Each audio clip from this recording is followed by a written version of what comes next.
What are effect sizes and how to use them? In this video, I will describe what an effect size is. Then I will describe two different effect sizes commonly used when you're comparing two means, and when each of those is most helpful. Finally, I'll describe how to use effect sizes to assess the practical importance of results, to compare results across studies, and to estimate the sample size needed to detect a certain effect. There are many different types of effect sizes in statistics. This video is focusing specifically on an effect size used to compare two means. In this context, an effect size is a statistic that quantifies how well a treatment worked or how different two groups are on a specific dependent variable. A large effect size suggests a treatment was very effective and/or two groups are very different on a specific dependent variable. Obviously, a small effect size would suggest that a treatment was less effective and that two groups are not very different from each other. When a study is comparing two means, when it's using a t-test or ANOVA post-hoc tests, there are two different effect sizes that are commonly used: the mean differences and the standardized D. Depending on the research situation, the mean difference might be computed as a sample mean minus a population mean, as is reflected by the top term, or the difference between one sample mean and a second sample mean. In either case, the observed mean difference is the difference between two means. Obviously, larger mean differences would reflect larger effect sizes. The second option for measuring effect size is the standardized D. As is reflected here, there are many different ways to compute the standardized D. But all of them are taking a mean difference and dividing it by some measure of the typical amount of variability in the data. Here again, a larger D would reflect a larger effect size. These different types of effect size tend to be more useful in different types of research situations. For example, the mean differences effect size tends to be more useful in situations when you are more knowledgeable of the variable that you are trying to measure. If I told you that after a treatment, you would get a 10% increase on your next exam score, you probably have enough background knowledge on what it means to have a 10% increase in score that you would deem that increase to be large enough to be important. In other situations, that might not be the case. If you were measuring performance on a task and you were measuring how long it took people to perform the task, and after a treatment, their performance went down by 500 milliseconds, if you do not have a lot of knowledge on that task, you might not know whether or not a 500 millisecond decrease in time is large enough to be important. In that situation, a standardized D might be the better choice. I'll have some examples of this in the next coming slides. For the rest of the video, I'm going to provide examples of how you can use effect size. Specifically, I'm going to talk about how you can assess the practical importance of an observed effect using effect size. I'm going to talk about how you can compare observed effects across different studies. And I'm also going to talk about how you can estimate the sample sizes needed to test a specific hypothesis. A really important function of effect sizes is their ability to help you assess the practical importance of an observed effect. You can do this using mean differences or a standardized D. Here I'm going to describe how you might do that using mean differences. If a study found that a treatment would lead to a mean difference of an increase of an exam score by 10%, again, as we indicated earlier, most of us would have enough background on what a 10% increase would mean that we would deem that to be important. If a study found a mean difference of a decrease of 58 cents per week on a paycheck, most of us probably wouldn't deem that to be too important. If a third study found a decrease of 11 milliseconds in reaction time, a lot of us probably wouldn't have enough background knowledge to determine whether or not that's an important decrease.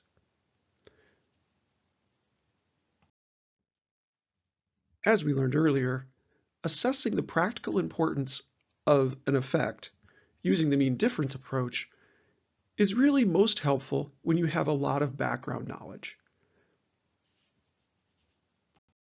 You can also assess the practical importance of an observed effect by using the standardized D. The advantage of this approach is that there are guidelines that help you interpret the size of an effect. If you get a D close to 0.2, that's considered a small effect. Something close to 0.5 would be a medium effect, and something close to 0.8 would be a large effect. Now, in most situations, medium and large effects are going to have practical importance. A small effect can have practical importance as well. It just depends on the research situation. For example, if there was a new treatment for a type of cancer that there was no other treatment for, even a small effect would probably be important. Here, I'd like to highlight an important difference between the mean difference approach and the standardized D approach to measuring effect size. The mean differences approach provides a measure of effect size in raw score units. It's a 10% increase in exam score. It's a 58 cent per week decrease in money. It's a decrease in time of 11 milliseconds. All of these are in the actual unit that the DV was measured in. The standardized D is different. It provides a measure of effect size in standardized units or standard deviation units. A D of 0.8 means an increase of exam score of 0.8 standard deviations, and this would be deemed a large effect. A decrease of 0.08 in terms of D would be a decrease in weekly income that would be deemed very small. And a decrease in reaction time of D equals negative 0.45 would be a medium effect, and a decrease of about half a standard deviation in terms of time. Effect sizes also help you compare observed results across studies. While it's possible to compare effects across studies using a mean difference approach, you're quite limited in what you can do. For example, in study 1, an increase of 5% in exam score was found. In study 2, a 7% increase was found. You'd be tempted to say that the 7% increase is better than the 5% increase. And it might be, but that's only true if the two studies are very similar in how they were done and the type of test they were using. So you can compare effects across studies if the DV being used is similar and the situation in which the DV was collected is similar. In study 3, we really can't compare its results to either the results from study 1 or study 2 because it's using a different type of dependent variable. Now you might be able to convert that to a percentage, but again, then you're no longer using the mean difference. The key point here is that it's very difficult to use a mean differences approach to compare results across studies. Studies have to be using the similar dependent variable. They have to have a similar study design, and something I haven't talked about yet is they have to have similar variability in the dependent variable. And I'll illustrate that in my next slide.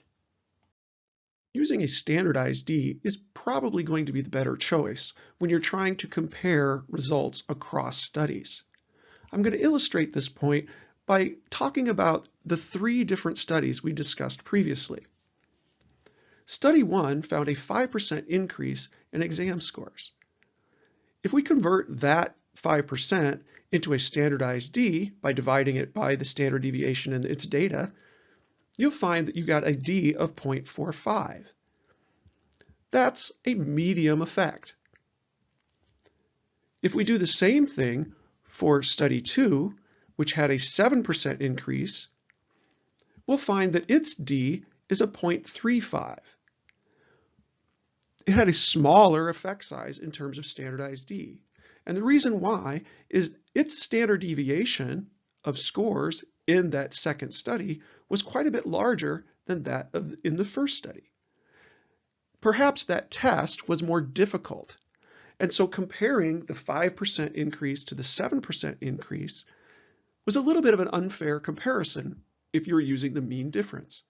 However, the standardized D adjusts for this. And so we can see that the first study had a larger effect than the second study. Perhaps the intervention that led to the effect in the first study was a little bit better or more effective than the intervention used in study 2. And the only way we would know that is by using the standardized D to compare the effects observed in the 2 studies. Study 3 shows the same point, but perhaps more dramatically. We had a completely different dependent variable. So using the mean difference effect, we couldn't make any comparison at all. But after we convert this data over to a D, we will find that it had the largest effect size. This might be the most effective intervention of all 3. The key point here is that standardized Ds are the better choice when comparing effects across studies. Another important use of effect sizes is to help us estimate the sample size that's needed to test a specific hypothesis. When you're planning to perform a study, it's important to recognize that smaller effects are harder to detect statistically, and therefore they're going to require larger sample sizes. If you know that a given study is likely to yield a small effect, you'll need to have approximately 400 participants in each of your groups. If, however, you anticipate an effect size that is medium, something close to a 0.5, you might be able to get by with 65 participants per group. If you're lucky enough to be looking for a large effect, a 0.8 or larger, a sample size of 25 per group would be appropriate. Now, how do you know what effect size you're looking for? Often you don't know, but sometimes you can know by reading the literature. If you're designing a study that is similar to a study that's done in the literature, that would be a good guess at the effect size you might anticipate. Another way of thinking about this is that maybe you think, I'm only interested in medium or larger effect sizes. And if that's the case, then you might be able to say, I want 65 participants per group. If, however, you are thinking that a small effect would be important, then you're going to need 400 participants per group. You can also use effect size to evaluate a completed study. If you observe a large effect size and it's paired with a high p-value, this is going to suggest that your sample size in that study was too small. In this example here, you have a p-value of 0.27. That p-value suggests that the data are consistent with the null hypothesis. You also got a d value of 0.66. That suggests that there is a medium to large effect size. These two statistics are inconsistent. The p-value suggests the effect is unimportant, it just happened due to sampling error. But the d suggests it's a medium-large effect. If you get two inconsistent results like this, in terms of the p-value and the d, that suggests that your sample size is too small. Be aware when you see this particular combination of p-value and d. A high p-value and a high d should suggest to you that you should redo the study with a larger sample size. If you're interested in learning more about effect sizes, here are a couple references to get you started. If you're interested in learning more about statistics, visit us at learnstats.com.